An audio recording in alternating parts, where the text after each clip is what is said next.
এক পাগলে বলছে, আমার আল্লাহ যদি খুশি হয়ে আমাকে জাহান্নাম দেয় আলহামদুলিল্লাহ।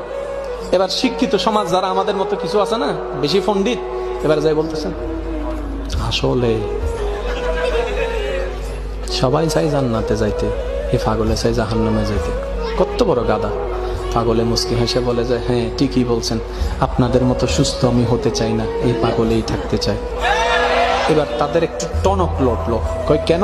সবাই চাই জান্নাত, তুমি চাচ্ছ জাহান্নাম।